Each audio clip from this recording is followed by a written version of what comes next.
Thank you, Reverend Marshall. Boy, there's so many places like first, good morning. Let manners prevail. Good morning, everybody. Good morning, sir. It's the challenge I have is really where to start. So if I seem like I'm upping all over the place, forgive me. Well, first of all, when you said you're going to break protocol and ask first-time persons to come, I had a little challenge because when the announcement was asked for first-time visitors, I was a little bit confused because while I'm here for the first time in this building, I don't consider myself being in this congregation for the first time. So there was where I had a little bit of confusion.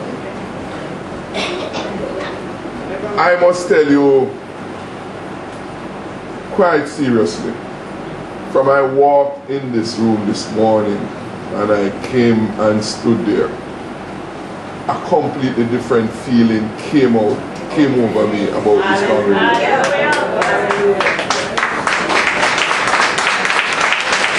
And I'll share with you, pardon me if I'm a little bit extended, Reverend Marshall, because you extended the invitation for me to speak. But funny enough, I was going to rise to ask to speak. Which is the first time I would be doing that in a church. But that compulsion is driven by a couple of things.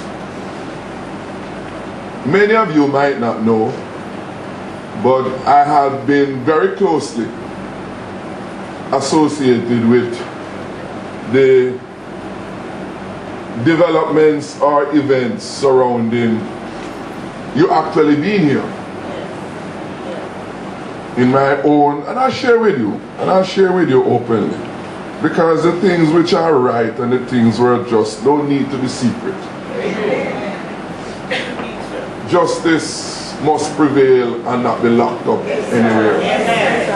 And then I use the word justice for, when I stood there, I said and there was one of the songs being in the praise and worship, I said, this is a justice ministry. And I'll tell you why I say so. As I said, I know very, very much the developments that led to this congregation came into being.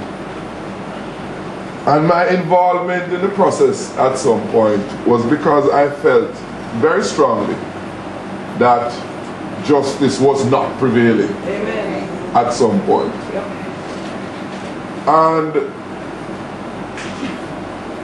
outside of my own individual self, but in my own capacity as Member of Parliament, I believe then, as I still believe now, that I had a duty, a responsibility, and an obligation to do whatever I could.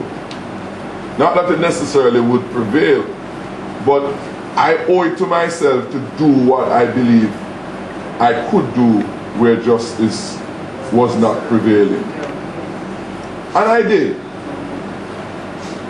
And I feel very comfortable about it, and I would do it again. Amen. Because, as I said, some place to some person, if justice can't prevail in the church, then you can't expect it to prevail anywhere else.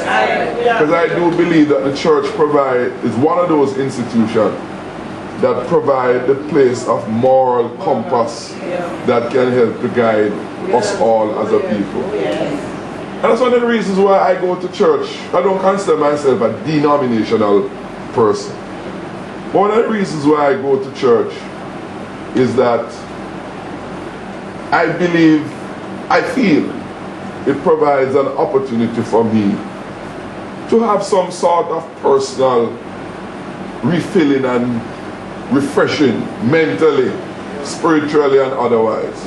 And I must share with you something I keep on quoting, and it was some years ago, back in about 97, I remember I was walking over by, it was during an election period, I was walking over by 3 East and a lady looked through a window and saw me walking by.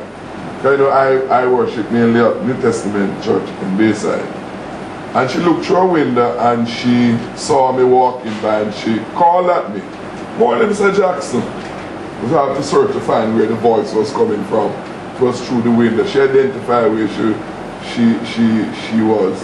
And she said, you don't know Mr. Jackson, but you come to my church. And I said, oh, New Testament. She said, yes. I said, are you a member? She said, no, but I go every week to be refilled. I can never forget that. It's such a profound comment. She says she's not a member, but she goes every week to be refilled. And I think she was describing me too. That's why I repeat it, because it's just such an apt but profound comment. Relevance about that, I believe that the churches altogether is a place not just for your registered members, but it provides that place that persons in the community can come and get their weekly refilling, refreshing, to be a better Jamaican, to be a better person.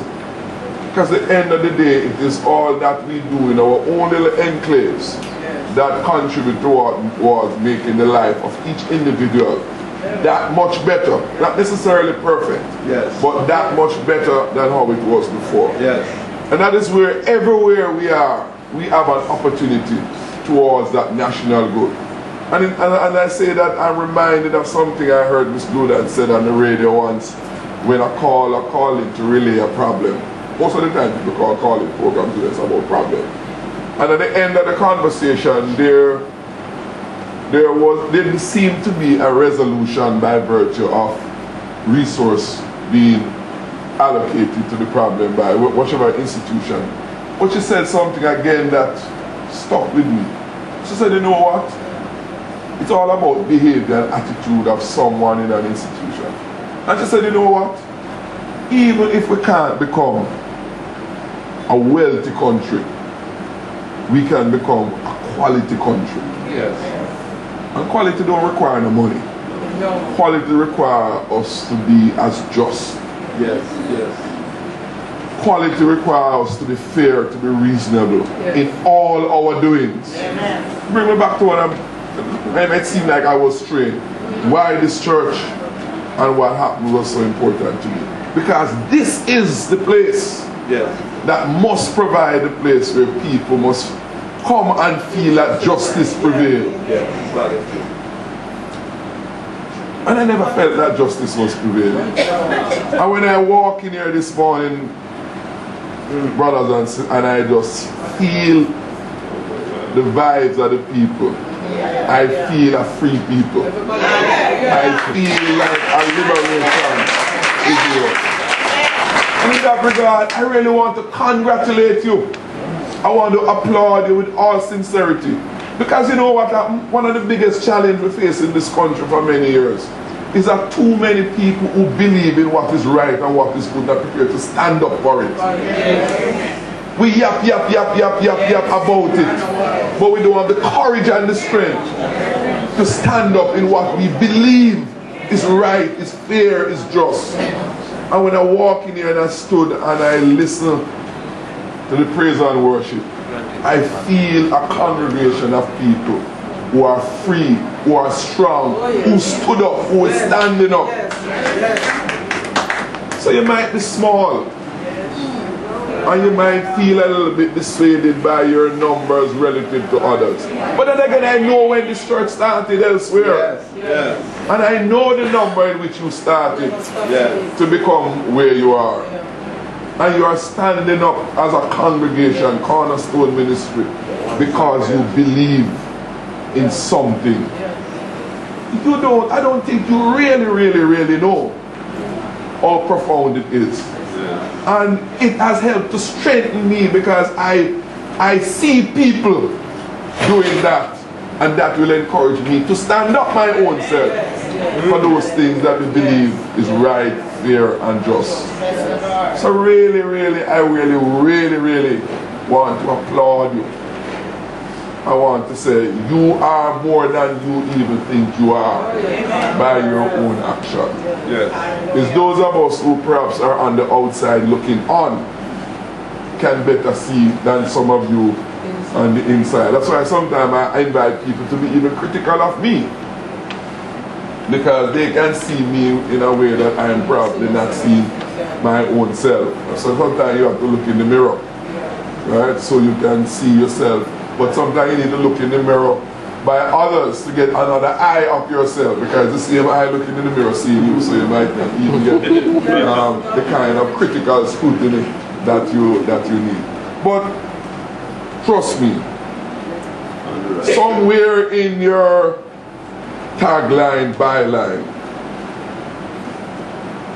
justice must be a definition of this ministry.